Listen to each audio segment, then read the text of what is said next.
백성들, 이스라엘 백성들이 처했던 상황은 이스라엘 백성들이 세웠던 두 나라가 모두 멸망했던 상황이었죠. 북왕국 이스라엘이 아수르의 멸망을 이미 했고, 그리고 남왕국 유다도 바벨론의 멸망을 한 상황이었습니다. 이 멸망만 한 것이 끝이 아니고 그 살던 백성들은 바벨론의 포로로 끌려와서 이제 남의 나라에서 포로로 사는 상황이었죠. 더 이상 이렇게 생각해보면, 남의 나라에서 포로로 산다고 생각해보면 이스라엘 족속에게는 미래가 없어 보이는 상황이었던 것입니다. 사람에게는 내일의 희망이 제일 중요하다고 하죠. 그래서 일어나지 않을 일을 희망이 있는 것처럼 말하는 걸 요즘은 희망 고문이라고 한답니다. 잘 될 거야, 그냥 무작정 잘 될 거야, 잘 될 거야, 이렇게 말하는 게 희망 고문하지 마세요. 막 이렇게. 제가 청년하고 등산을 가는데 조혜원 자매랑 등산을 갔어요. 근데 인왕산을 갔는데 평소에 저는 이제 많이 등산을 하니까 별로 힘들지 않았는데 예원 자매는 3분의 1밖에 안 갔는데 힘들어 하더라고요. 그래서 예원 자매 조금만 더 가면 등산 정상이에요. 그랬더니 한 3분의 1을 더 갔는데 정상이 안 보이니까, 목사님 얼마나 더 가야 돼요?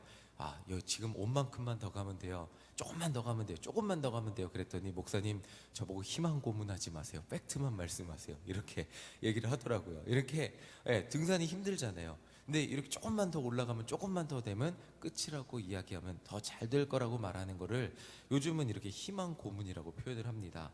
사람에게는 내일의 희망이 굉장히 중요하죠. 내일의 희망이 있어야 오늘의 이 어려움, 지금 계단을 올라가는 어려움을 견디는 이유는 내일이 편안해질 거라는 그 희망이 있기 때문에 멈출 수 있는, 지금 견딜 수 있는 건데, 그런데 지금 이스라엘 백성들이 처한 상황은 현실적으로 볼 때 냉정하게 말하면 내일의 희망은 없어 보이는 상황이었죠.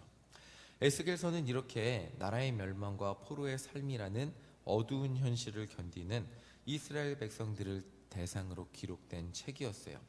우리가 새벽 시간마다 이 말씀을 들어서 알듯이 에스겔 예언의 많은 부분은 죄를 범한 이스라엘 백성들과 그 죄의 대가로 벌을 받을 수밖에 없는 이스라엘 백성들, 그들의 모습을 설명해 주고 있어요. 대부분의 사람들은 죄를 짓고 잘못했으면 그에 따른 처벌만 생각하기 쉽죠. 만약 하나님의 진노로 인한 처벌만 있다면 저는 살아남을 수 없겠죠. 인간은 누구도 살아남을 수 없을 것입니다. 그리고 이 처벌이라는 고난의 순간에 어떠한 희망도 발견할 수 없을 것입니다. 그런데 오늘 우리가 함께 읽은 에스겔서의 본문을 보면 희망을 말하고 있어요. 에스겔 선지자가 말하는 가장 큰 희망은 바로 이것입니다. 우리 44장 1절인데 한 번 더 보겠습니다. 우리 함께 읽어보겠습니다. 시작. 그가 나를 데리고 성소의 동쪽을 향한 밭간문에 돌아오시니 그 문이 닫혔더라. 자, 중요한 것은 하나님이 성소의 동쪽 문으로 들어오셔갖고 문이 닫혔는데 돌아오셨다는 표현을 쓰고 있는 거예요. 하나님이 영의 환상 가운데 에스겔에게 보여주신 게 있어요. 그게 뭐냐면 성소에 하나님이 돌아오시는 장면이에요. 그리고 그 문을 닫으셨고 그 문에 누구도 이렇게 나다니지 못하게 하셨다는 거예요. 이스라엘 백성들이 바벨론에게 멸망하기 전에 이 자만할 수 있었던 이유가 있어요. 그러니까 아직 멸망하기 전에 우리는 절대 망하지 않는다. 왜 자만할 수 있었냐면 우리도 죄인이었잖아요. 죄를 지었는데 그래도 우리는 그나마 하나님 믿은 거예요. 근데 이 바벨론이라는 나라는 하나님을 믿을까요? 믿지 않을까요? 믿지 않잖아요. 세상에 다른 신을 믿고 자기들이 그냥 기세등등해서 오만방자하게 살아가고 있습니다. 그러면 생각을 해보겠습니다. 하나님을 믿는 우리가 낫습니까? 바벨론이 낫습니까? 비록 죄인이라도 우리가 조금 나은 거예요. 그러니까 저 바벨론이 망하지, 바벨론이랑 우리랑 싸우면 더 큰 죄인이 망해야 정상이잖아요. 바벨론이 망하는 것이 정상이라고 생각을 한 거예요. 우리는 그래도 하나님 믿잖아요. 그러니까 어떤 선지자들이 여러분들이 죄의 대가로 멸망할 것입니다 라고 이야기해도 그들에게는 안심할 수 있는 근거가 있던 거예요. 왜? 우리는 죄인이라도 그래도 하나님을 알고 믿고 있기 때문에. 그런데 바벨론에 의해서, 하나님을 믿지 않는 나라 바벨론에 의해서 이스라엘 남유다가 망했어요. 망했다는 것은 이스라엘 백성들에게는 굉장히 충격적인 사건이에요. 왜? 그래도 우리는 하나님께 제사도 드리고 하나님도 믿었던 백성인데 우리가 망한 거거든요. 그러면 이스라엘 백성들에게 뭔가 의미를 해석해야 되는데 그 의미를 해석하는 게 뭐냐면 멸망이라는 것은 하나님이 우리를 버렸다는 사실, 아니면 하나님이 가짜신이라는 것, 아니면 하나님이 바벨론의 신보다 힘이 없다는 것을 그러니까 그렇게 해석이 될 수밖에 없었다는 거예요. 이 절망감을 견뎌야 했다는 거죠. 그런데 지금 하나님이 에스겔에게 보여주는 환상은 하나님의 영광이 절대 성전에서 멸망하지 않았다, 떠났다는 것도 아니고 하나님이 가짜도 아니라는 거고, 하나님은 살아계시고 역사를 주관하시고 잠시 사라져 보였던 그 하나님의 영광이 성전에 돌아오는 환상이라는 거예요. 자, 4절을 다시 한번 읽어보겠습니다. 자, 4절 읽어보겠습니다. 시작. 그가 또 나를 데리고 북문을 통하여 성전 앞에 이르시기로 내가 보니 여호와의 영광이 여호와의 성전에 가득한지라 내가 얼굴을 땅에 대고 엎드리니. 자, 지금 하나님의 영광, 그러니까 이스라엘 백성에게 하나님의 영광이 떠났다고 생각했어요. 그게 하나님이 가짜라고 생각되던, 하나님이 우리를 버렸다고 생각되던 하나님의 영광을 찾을 수가 없어요. 고난의 삶의 환경에서 인생의 고난만 보이고 어려움만 보이고 눈물만 보이지 하나님의 영광이 보이지 않았는데, 지금 에스겔 선지자는 환상 가운데 성전에 계신 하나님의 영광이 가득 찬 그 모습을 보게 됐다는 거예요. 이게 에스겔 선지자가 찾은 진짜 희망이라는 겁니다. 자, 에스겔은 이스라엘 신앙의 핵심, 이스라엘 백성들의 참 희망 대신 하나님의 영광이 성전에 가득한 모습을 환상 가운데 보게 되었다는 것입니다.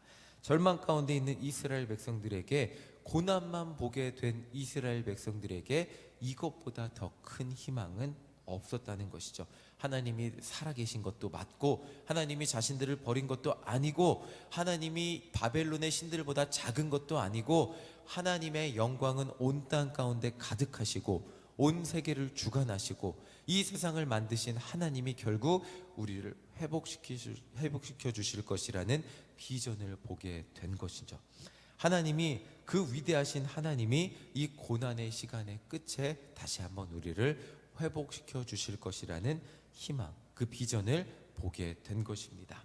이와 같이 그리스도인에게 참 희망은 내가 처한 고난의 현실, 그 고난을 바라보는 것이 아니고 그럼에도 우리 삶에 함께하고 계시는 하나님의 영광이라는 것입니다. 결국 고난이 현실이 그러니까 그 고난이 내 삶의 미래가 되는 것이 아니라 이 고난, 계단이라고 말씀드렸잖아요. 아까 그 계단을 한 계단 한 계단 한 계단 올라가면 뭐가 보이죠, 여러분들? 그냥 숲만 보이나요? 제가 이렇게 고난의 계단을 한 계단 한 계단 올라간 등산을 하는 이유가 뭘까요? 어느새 뒤를 돌아보면 너무나 예쁜 풍경이 보이잖아요. 네. 고난의 끝에는 언젠가 우리에게는 하나님의 영광, 그리고 그 고난의 끝에는 하나님의 회복이라는 비전이 있기 때문일 것입니다. 하나님의 회복의 계획이라는 거죠. 이 고난의 시간을 넘어 우리를 온전케 하시고 우리를 완성하실 하나님의 계획이라는 거죠. 자, 요한 웨슬리는 이것을 성화라고 했어요. 구원받은 우리가 그냥 그 구원받은 초짜 믿을 신앙인의 모습으로 살아가는 것이 아니라 하나님의 섭리 가운데 인생의 여러 단계를 거치고 그 가운데는 고난도 있고 결국 이런 것들을 겪으면서 성숙해지고 결국 우리는 예수 그리스도를 닮은 성숙한 인격을 가진 한 사람이 되는 것, 이것이 성화의 과정이라고 말했어요. 하나님을 믿어도 고난은 여전히 우리를 힘들게 합니다. 기도를 해도 삶에서 고난을 피해갈 수 없는 순간들이 여전히 존재하죠. 이런 문제들을 겪을 때 우리는 이 어려움들의 의미를 정확히 알지 못하고 그냥 고난 때문에 그저 그 고난이 힘들다고 느낍니다. 그런데 이 시간들을 다 견디고 나면 어느새 하나님을 향해 간절히 기도하고 있는 우리의 모습을 발견하게 돼요. 내가 언제 이렇게 열심히 기도했지? 내가 언제 이렇게 하나님을 열심히 찾았지? 고난 가운데 그렇게 하나님을 붙들고 있는 우리의 모습을 발견하게 되는 것입니다. 하나님의 능력만을 찾게 되죠. 이전에는 내 힘으로 살았던 내 모습이라면 고난이 찾아오니까 내 힘으로 이것을 넘어설 수 없으니까 간절히 기도하게 되고 하나님의 영광을 바라보며 하나님을 찾고 있는 우리의 모습을 발견하게 됩니다. 문제와 고난이 없었다면 굳이 하지 않았을 우리의 행동입니다. 어려움 덕분에, 내 힘으로 아무것도 할 수 없는 덕분에 기도하게 되었고 하나님을 찾게 되었고 하나님의 능력을 구하게 되었죠. 자, 포로기 이스라엘의 특징이 있어요. 포로기 이스라엘, 그들이 돌아와서 가장 먼저 한 것이 성전을 재건하고, 물론 이것들이 어려움 때문에 주저하였지만 성전에 주춧돌이 놓였을 때 그들이 울며 기뻐하며 환호성을 질렀다는 말씀이 있어요. 이것들을 보면 그들이 70년의 포로기 생활에서도 포기하지 않은 게 있어요. 그게 뭘까요? 하나님을 향한 회복의 믿음이에요. 70년이라는 시간이 절대 짧지 않잖아요. 한 사람의 인생의 시간과도 같은데 그 긴 시간 동안 포기하라 그래도 누가 그냥 그 환경이 그냥 바벨론의 신에 묻어가도 되는 그 시간이었음에도 불구하고 그들은 하나님을 포기하지 않았습니다. 이것이 의미하는 것이 너무 많아요. 고난이 찾아오자 그들도 하나님을 포기하지 않게 되었다는 거예요. 하나님이 우리 인생의 진짜 희망임을 깨닫게 되었고 하나님 없이는 살 수 없는 존재라는 것을 깨닫게 되었습니다. 이스라엘 백성들에게 하나님의 영광이 성소에 돌아온다는 것의 의미는 포로의 삶이 고난만이 끝이 아니라는 것을 의미했습니다. 다시 그들이 회복될 희망을 가지고 살 수 있게 될 거라는 것을 의미했습니다. 비록 지금의 시간이 절망이라고 할지라도 그것이 끝이 아니라는 것을 의미했다는 거죠. 자, 10절 읽어보겠습니다. 10절 읽겠습니다. 시작. 이스라엘 족속이 그릇 행하여 나를 떠날 때에 레위 사람도 그릇 행하여 그 우상을 따라 나를 멀리 떠났으니 그 죄악을 담당하리라. 자, 지금 이 하나님의 영광이 돌아왔는데 그 이전에 레위 족속의 죄를 하나님이 말씀해 주고 계세요. 이 레위 족속의 죄는 성전에서의 거룩한 제사를 온전히 드리지도 못했고 할례 받지 않은 사람들이, 그 성전에서의 제사는 레위 사람들이 주관해야 됐음에도 불구하고 할례 받지 않은 사람들이 와서 그것들을 주관할 수 있게 그냥 죄를 짓게 만들었다는 거죠. 14절 또 한번 읽어보겠습니다. 함께 읽겠습니다. 시작. 그러나 내가 그들을 세워 성전을 지키게 하고 성전의 모든 수종드는 일과 그 가운데에서 행하는 모든 일을 맡기리라. 자, 레위 족속의 죄악의 결과로 하나님은 그럼에도 불구하고 그들을 멸망시키지 않으셨어요. 버리시지 않으셨어요. 자, 이것이 가장 중요해요. 우리는 죄를 지으면 하나님의 사랑이 우리를 떠날 것이라고 오해를 해요. 젊은이부에 최근에 새신자들이 오니까 제가 계속 비슷한 설교를 하는데 물어봐요. 족고봐. 여러분 교회 안 오면 하나님이 여러분들 사랑하십니까? 안 사랑하십니까? 그러면 물어보면 대답을 잘 못해요. 새신자들한테 특히 하나님 뜻대로 살지 않으면 하나님이 여러분들 사랑해요? 사랑하지 않아요? 그러면 고개를 절레절레 흔드는 경우들이 있습니다. 하나님 뜻대로 살지 않으면 우리는 마치 하나님이 나를 사랑하지 않을 것 같은, 마치 하나님의 두려운 징계만 임할 것 같은 두려움에 휩싸일 수 있습니다. 자, 죄의 결과는 고난이 될 수 있고 그 고난이 연단이 될 수 있지만 때로는 징벌이 될 수 있지만 고난과 연단, 징벌의 목적은 사랑 가운데 하나님의 자녀로 우리를 온전케 만들기 위함임을 잊지 말아야 됩니다. 부모라면 누구나 자녀를 징계하는 이유를 아실 거예요. 자, 부모 자식이 너무 화나게 하니까 나 못 참겠어, 얘를 때려야지, 그리고 내 화풀이 해야지. 이게 부모 아니잖아요. 그렇죠? 내 화를 화풀이 하는 게 부모가 아니잖아요. 때려서라도 저 자녀의 행동을 교정하는 것이 부모의 목적입니다. 근데 사실 회초리를 들어보니까 때리는 부모의 마음이 너무 힘들어요. 회초리를 드는 부모의 마음이 너무 힘들더라고요. 안 드는 게 차라리 편하더라고요.